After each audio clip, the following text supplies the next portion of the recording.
memahami sosok Nabi Isa dalam perspektif filsafat dan ajaran moral universal, menggali hikmah dari sosok Nabi Isa dan ajarannya. Pembahasan ini mengupas secara mendalam sosok Nabi Isa alaihissalam dari sudut pandang filsafat dan nilai-nilai moral yang universal. Dalam kajian ini, Isa bukan sekadar tokoh historis atau figur agama tertentu, tetapi sumber hikmah yang dapat diambil dari berbagai aspek kehidupannya, baik menurut kitab suci, Al-Quran, tradisi Kristen, maupun refleksi etika umum. Tokoh ini penting karena seringkali dipahami secara terbatas atau sekadar sebagai simbol agama saja. Sementara nilai filsafat dan ajarannya sangat relevan untuk kehidupan manusia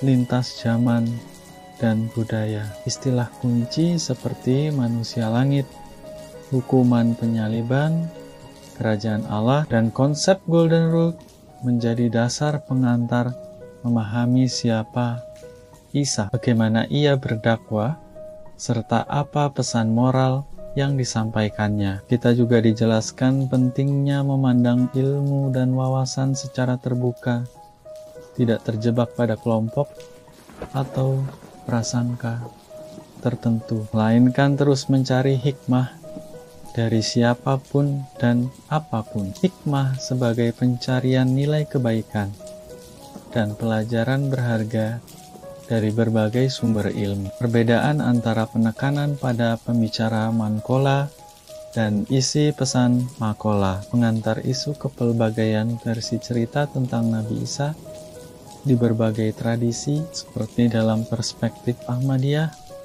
serta perbandingan antara Isa dan Yesus berdasarkan dialek dan bahasa. Pertama, riwayat hidup dan konteks sosial Nabi Isa. Nabi Isa lahir tanpa ayah di wilayah Yudea pada zaman Kekaisaran Romawi, di bawah pemerintahan Kaisar Agustus dan Gubernur Herodes. Kelahirannya dianggap ajaib karena Maryam sebagai ibunya adalah wanita suci yang mengabdikan diri kepada Allah dan memilih kesucian hidupnya. Kelahiran Isa menjadi suatu peristiwa monumental karena merupakan manifestasi kuasa Allah nyata dalam peristiwa lahir tanpa ayah. Kelahiran Isa disambut oleh orang Majus yang melihat tanda bintang terang. Isa mengalami masa dakwah singkat selama 3 tahun, di mana ia diangkat menjadi imam di usia 30 tahun dan mengalami baptisan oleh Nabi Yahya. Yesus Pembaptis konflik dengan otoritas Romawi dan masyarakat saat itu menjadi latar belakang dakwahnya. Ada kisah sahabatnya, Yudas Iskariot, yang dikisahkan sebagai figur kontroversial yang menyamar dan akhirnya dihukum mati atas pengkhianatannya. Realitas sosial dan politik di masa itu penuh ketegangan. Deskripsi tentang penganiayaan bayinya oleh Herodes menambah kompleksitas kisah kelahirannya. Isa diberikan mukjizat luar biasa, seperti membentuk burung dari tanah liat yang menjadi hidup, menyembuhkan berbagai penyakit, bahkan membangkitkan orang mati. Isa mengonfirmasi dan meluruskan sebagian ajaran Taurat yang sudah ada, bukan membawa syariat baru. Kedua, sosok Nabi Isa dalam Al-Quran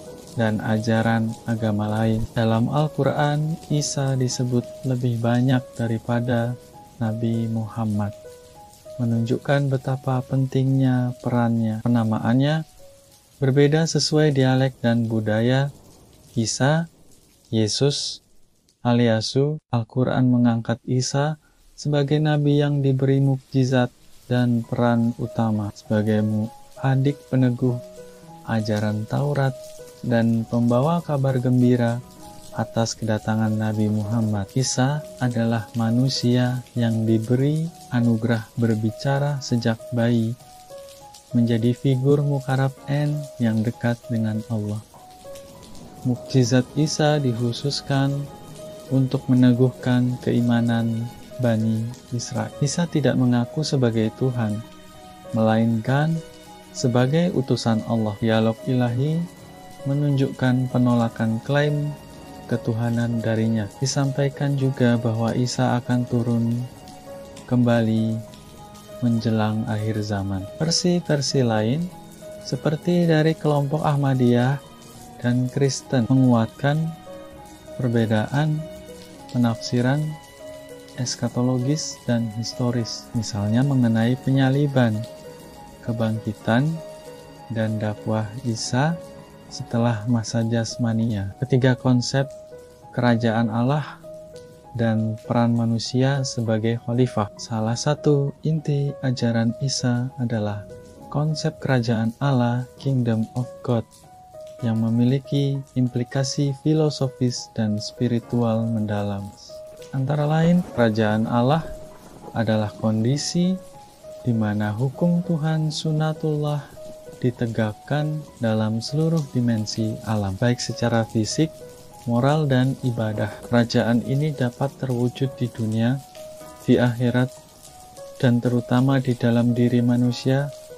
Sebagai jagat kecil, manusia dianggap sebagai citra Tuhan karena memiliki 4 dimensi esensial: spiritualitas, akal, pengetahuan atau cinta, dan kebebasan. 4 dimensi ini tidak dimiliki oleh makhluk lain. Kebebasan manusia sebagai pinjaman dari Allah menjadi kunci dalam tanggung jawab moral dan spiritualnya. Penjelasan ini memberi pandangan filsafat yang membumi tentang posisi manusia bukan sebagai makhluk pasif, tetapi sebagai agen yang mampu dan bertanggung jawab mewujudkan kerajaan Allah dalam hidupnya sendiri dan masyarakat. Keempat, ajaran moral Nabi Isa fokus pada akhlak dan etika universal. Sekitar 90% ajaran Isa berfokus pada akhlak yang menjadi dasar etika dan moralitas universal lintas agama dan budaya. Isa menantang formalitas ritual keagamaan yang kaku dan mengedepankan kebaikan hati dan moralitas yang autentik. Prinsip moral utama yang diajarkan Isa dikenal sebagai Golden Rule. Lakukan kepada orang lain sebagaimana kamu ingin diperlakukan adalah dasar etika universal yang juga ada di agama lain seperti Islam, Bahai, Hindu, Buddha. Dalam Al-Quran, prinsip yang serupa ditegaskan. Kamu tidak beriman sampai mencintai untuk saudaramu apa yang kamu cintai untuk dirimu sendiri. Menekankan pentingnya kasih dan cinta sebagai motivasi utama beribadah dan berinteraksi dengan sesama. Contoh konkret, tidak membalas kejahatan dengan kejahatan, tetapi membalas dengan kebaikan, misalnya memberi pipi kanan jika ditampar pipi kiri. Pengajaran ini menumbuhkan nilai toleransi, kesabaran, dan perdamaian sosial. Penggambaran Isa sebagai sosok yang lembut dan tidak suka kekerasan, menegaskan sikap hidup yang berorientasi pada kasih universal. 5 khotbah di atas bukit, panduan hidup, berbahagia, dan etika sosial. Khotbah Isa yang sangat terkenal disebut khotbah di atas bukit, merangkum banyak prinsip moral dan spiritual yang menjadi panduan hidup berbahagia dan bermakna. Ia mengawali dengan menyebut siapa yang berbahagia, seperti orang yang miskin di hadapan Allah, yang berduka, yang lemah lembut, yang lapar dan haus akan kebenaran, yang murah hati, yang suci hati, yang membawa damai, dan yang dianiaya karena kebenaran. Setiap kondisi ini dikaitkan dengan janji kerajaan surga atau balasan kebahagiaan akhirat. Isa juga mengingatkan untuk berhati-hati memberi sesuatu yang suci kepada orang yang hatinya tertutup karena mereka bisa merusak dan melukai Anda. Ditekankan juga adab dalam berdoa. Doa harus dilakukan dengan tulus, tersembunyi, dan tidak bertele-tele untuk pamer. Pesan-pesan ini menanamkan sikap hidup rendah hati, bijak, dan sadar spiritual. Keenam prinsip kasih, pengampunan, dan keadilan dalam ajaran Isa. Beberapa prinsip kasih yang penting meliputi cinta kepada Allah diwujudkan dengan mencintai sesama. Benci kepada sesama adalah tanda dusta dalam cinta kepada Allah. Menolak balas dendam dan kebencian, melainkan sabar, tabah, dan memberikan kebaikan kepada yang berbuat jahat, mengasihi musuh, dan mendoakan mereka yang menganiaya, mengikuti teladan Tuhan yang Maha Pengasih, menghindari penghakiman yang berlebihan terhadap orang lain, menyadari sendiri kekurangan diri, melakukan kebaikan kepada semua orang sejauh kemampuan, hidup dalam perdamaian. Nilai ini menekankan keluhuran hati dan keadilan, menghindari sikap egoistis dan konflik destruktif. Ketujuh analog dan perumpamaan, domba yang tersesat dan garam dunia. Bisa menggunakan banyak analogi yang penuh makna. Domba yang tersesat. Satu domba yang hilang lebih diperhatikan dibandingkan dengan 99 yang tidak tersesat. Melambangkan betapa besarnya kasih sayang Allah kepada mereka yang kembali kepadanya walaupun berdosa atau lemah iman. Garam dunia menegaskan pentingnya mempertahankan nilai dan integritas diri, seperti garam yang memberi rasa. Jika garam kehilangan rasa, ia tidak berguna dan akan dibuang. Perumpamaan ini mengandung ajakan untuk menjaga keaslian diri dan harapan bagi mereka yang merasa jauh atau berdosa. Kedelapan kesimpulan, pesan universal Nabi Isa untuk zaman kini. Pesan utama dari kajian filsafat dan ajaran Isa adalah ajakan untuk terus-menerus mencari hikmah, menempatkan akhlak dan kasih sebagai inti hidup, serta mewujudkan kerajaan Allah dalam kehidupan nyata, baik dalam diri sendiri maupun di masyarakat. Isa mengingatkan kita bahwa hikmah dan kebenaran tidak terbatas pada kelompok atau doktrin tertentu, melainkan dapat diambil dari siapa saja. Kasih, pengampunan, dan rendah hati adalah fondasi utama dalam membangun masyarakat yang damai dan beradab. Kerajaan Allah adalah realisasi hukum ilahi dalam dimensi alam, sosial, dan spiritual manusia secara menyeluruh. Melalui analogi dan khotbahnya, Isa memberi panduan praktis agar manusia dapat menjalani hidup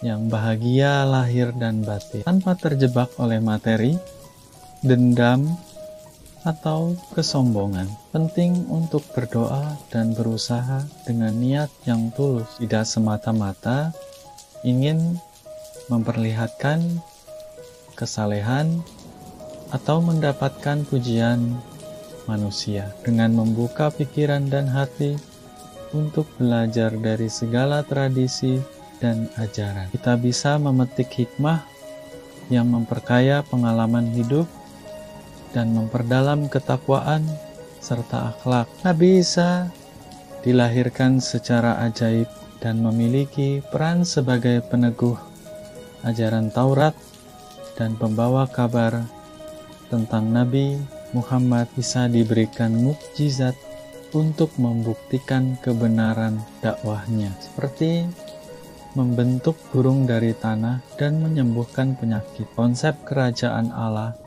mencakup segala aspek hidup yang selaras dengan kehendak Tuhan dalam dunia akhirat. Dan dalam diri manusia, manusia adalah ciptaan Tuhan yang memiliki kemiripan dengannya dalam spiritualitas, akal, pengetahuan, atau cinta, dan kebebasan. Ajaran Isa sangat menitik beratkan akhlak dan moralitas, mengajarkan golden rule universal untuk saling menghormati dan mengasihi. Khotbah Isa di atas bukit merinci karakter orang berbahagia dan prinsip hidup yang membawa kedamaian. Isa menegaskan pentingnya kasih, pengampunan, tidak membalas kejahatan dengan kejahatan, melainkan menaklukkan kejahatan dengan kebaikan. 4. Analog domba yang hilang dan garam dunia sebagai simbol kasih Allah dan keaslian diri manusia. Doa harus dilakukan dengan tulus, tanpa motif pamer. Berdoa adalah komunikasi serius dengan Tuhan. Hikmah dari Isa bersifat universal dan tidak terbatas pada satu tradisi agama saja.